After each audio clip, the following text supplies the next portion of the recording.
بسم اللہ الرحمن الرحیم۔ یہ سیر علماء کرام کا 141واں حصہ ہے، اور آج کی اس ویڈیو میں ہم معلوم کریں گے حسین بن محسن انصاری خزرجی یمانی رحمہ اللہ کے متعلق۔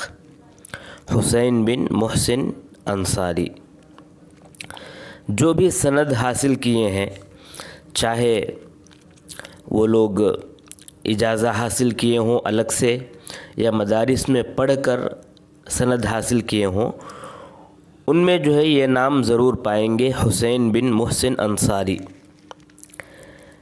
انہی کے بارے میں آج ہم معلوم کریں گے۔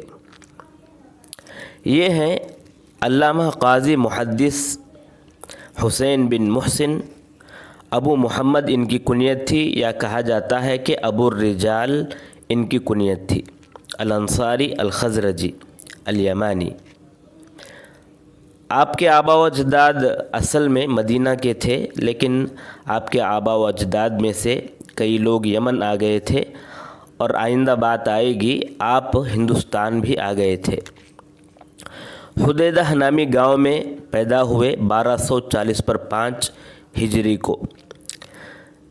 یہ جدہ کے قریب میں ہے حدیدہ۔ 12 سال کے تھے تو تبھی آپ قرآن پڑھنا شروع کر دیے تھے، بلکہ حفظ مکمل کر لیے تھے۔ اسی دوران آپ کے والد صاحب کی وفات ہوئی۔ آپ کے والد صاحب کے وفات کے بعد آپ مراوعہ نامی ایک جگہ جو قریب ہی میں تھی وہاں پر تشریف لے گئے علم حاصل کرنے کے لیے۔ وہاں 8 سال تک آپ علم حاصل کرتے رہے۔ علم حدیث، فقہ، ان تمام علوم کو آپ پڑھتے گئے۔ وہاں پر جو آپ کے استاد تھے وہ تھے حسن بن عبد الباری احدل، ان کو آپ لازم پکڑے تھے۔ وہاں سے 8.5 سال کے بعد آپ واپس آئے۔ حسن بن عبد الباری احدل کو آپ لازم پکڑنے کے بعد ان سے اچھی طرح علم حاصل کرنے کے بعد گھر واپس آئے، کچھ دن رہے۔ وہاں سے زبید گئے جو یمن کا علاقہ ہے، وہاں گئے۔ وہاں آپ وہاں کے جو محدث تھے سلیمان بن محمد بن عبد الرحمن احدل، ان کو جو ہے لازم پکڑے۔ کئی سال تک ان کے پاس رہے، صحاح ستہ کے اطراف ان کے پاس پڑھے، اور ان سے اجازہ عامہ اور اجازہ خاص دونوں جو ہے اجازہ آپ حاصل کیے۔ حسین بن محسن انصاری رحمہ اللہ کی عادت تھی کہ وہ ہر سال مکہ آیا جایا کرتے تھے، اور وہاں پر محمد بن ناصر الحسنی الحازمی، یہ بھی جو ہے ان کی بھی عادت تھی کہ آپ ہر سال رجب کے مہینے میں مکہ آتے اور حج کے آخری ایام تک رہتے، اس کے بعد پھر واپس اپنے گھر چلے جاتے تھے۔ تو اس طرح آپس میں آپ دونوں کی ملاقات ہوئی۔ آپ جو ہے ان سے ملاقات کیے، اور چونکہ وہ علم والے تھے اور علم حدیث میں خاص کر ماہر تھے اور مختلف علوم میں ماہر تھے، تو ان سے جو ہے آپ مستفید ہونا شروع کیے، ان سے حاصل کرنا شروع کیے۔ بس یہ یہاں سے مکہ جاتے، ادھر سے وہ بھی مکہ آتے، اور ان کے پاس آپ وہی اسی مدت میں جب تک وہ چلے نہ جائیں اس وقت تک جو ہے آپ ان کے پاس پڑھتے رہتے۔ تو اس طرح جو ہے ان کے پاس پڑھتے پڑھتے آپ صحاح ستہ پڑھے، ان کے پاس مسند امام دارمی رحمہ اللہ پڑھے، اسی طرح مسلسلات پڑھے، اور ان سے بھی اجازہ خاص اور اجازہ عام دونوں جو ہے آپ نے حاصل کیا۔ اللہ کا کرنا ایسا ہوا کہ جب آپ حدیدہ میں موجود تھے تو وہاں صفی الدین احمد بن قاضی محمد بن علی الشوکانی جو صنعاء میں رہتے تھے، صنعاء سے کسی کام کے غرض سے آپ جو ہے وہاں پر آئے ہوئے تھے، حدیدہ آئے ہوئے تھے۔ آپ موقع کا فائدہ اٹھائے، دیکھا کہ شیخ آئے ہوئے ہیں تو ان کے پاس بھی گئے، صحاح ستہ کے اطراف پڑھے، اور ان سے بھی اجازہ عامہ اجازہ خاص دونوں حاصل کیا۔ بلکہ صفی الدین احمد بن قاضی محمد بن علی الشوکانی ان سے بہت زیادہ محبت کرتے تھے، اور کہا کرتے تھے کہ آپ کے والد میرے والد کے شاگرد ہیں اور آپ میرے شاگرد ہو۔ اس طرح جو ہے آپ علم حاصل کرتے رہے اور مختلف علماء سے مل کر اجازات حاصل کرتے رہے۔ آپ ہندوستان جو آئے یمن سے، اس کے پیچھے ایک واقعہ بھی ہے۔ یعنی ہوا یوں تھا کہ آپ علم حاصل کرنے کے بعد تدریس میں لگ گئے تھے، اور وہیں لوہیا نامی جگہ ایک قریب ہی میں ایک گاؤں، وہاں پر جو ہے آپ قاضی مقرر کیے گئے۔ 4 سال تک قاضی رہے۔ 4 سال کے بعد آپ خود جو ہے استعفیٰ دے کر وہاں سے نکل گئے۔ استعفیٰ دینے کی وجہ کیا ہے؟ ایک واقعہ پیش آیا تھا۔ یعنی حدیدہ کے بڑے لوگوں میں سے ایک شخص تھے، احمد باشا ان کا نام تھا، اور وہ لوہیا کے تاجروں سے سمندر سے نکلنے والے ہیروں کی تجارت کیا کرتے تھے۔ ہیروں کی مقدار نامعلوم ہو تو تجارت کیسے کریں گے؟ یہ تو فساد کے لیے راستہ نکالنے کے برابر ہے۔ اسی لیے لوہیا کے تجار نے حسین بن محسن انصاری سے فتویٰ پوچھا کہ آپ کیا کہتے ہیں اس مسئلے کے بارے میں کہ ہیروں کی مقدار معلوم نہیں ہے اور تجارت کرنا ہے؟ تو آپ نے منع کر دیا، کہا کہ یہ جائز نہیں ہے۔ احمد باشا کو غصہ آیا، اس نے دھمکی دی کہ آپ جواز کا فتویٰ دیں۔ انہوں نے کہا کہ نہیں، یہ تو نہ اللہ تبارک و تعالیٰ کے قرآن سے دیکھا جائے تبھی بھی جو ہے یہ ناجائز ہے، حدیث سے دیکھا جائے تبھی بھی ناجائز ہے، اور علماء کے لحاظ سے بھی دیکھا جائے، عرف کے لحاظ سے بھی دیکھا جائے تو یہ جائز نہیں ہو سکتا۔ تو اس کو جو ہے بہت غصہ آیا، اس نے آپ پر سختی شروع کی، اور 3 دن تک جو ہے آپ کو کھانے سے پینے سے جو ہے دور رکھا، دھوپ میں آپ کو جو ہے رکھا اس نے، حتیٰ کہ آپ کی شکل اور صورت بھی جو ہے بدل گئی۔ پہچاننے سے، یعنی لوگ جو پہچانتے تھے وہ بھی جو ہے پہچان نہیں پا رہے تھے کہ یہ جو ہیں حسین بن محسن انصاری ہیں۔ اتنا جو ہے اس نے آپ کو تکلیف دی۔ آپ وہاں سے جو ہے استعفیٰ دے دیے، اور وہاں سے آپ کے بھائی بھوپال میں رہا کرتے تھے، زین الدین ان کا نام تھا، زین العابدین، تو ان کے پاس آپ بھی جو ہے بھوپال پہنچے۔ 2 سال تک رہے یہاں پر بھوپال میں، ہندوستان میں۔ اس کے بعد پھر دوبارہ جو اپنے وطن کو واپس گئے۔ پھر وہاں سے 5 سال کے بعد پھر واپس آئے یہاں ہندوستان، اور بھوپال میں 4 سال تک رہے۔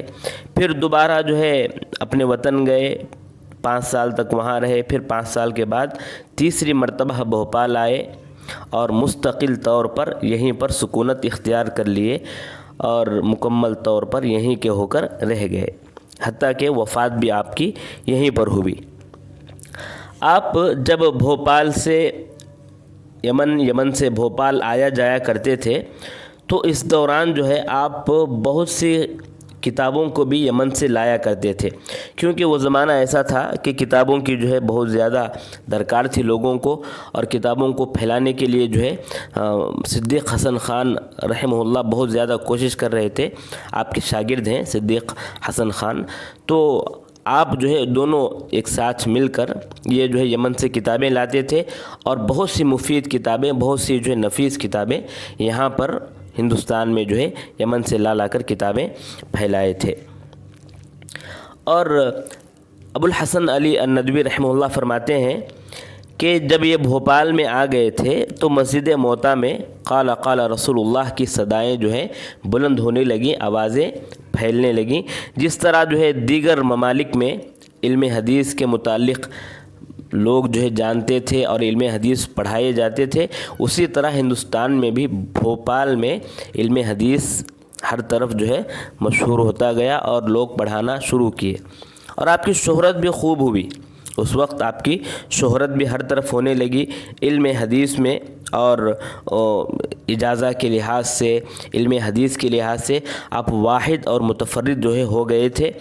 کبار علماء آپ کے پاس آتے تھے اور آپ سے علم حاصل کرنے لگے، مستفید ہونے لگے، ان کے علم کا اعتراف کرنے لگے۔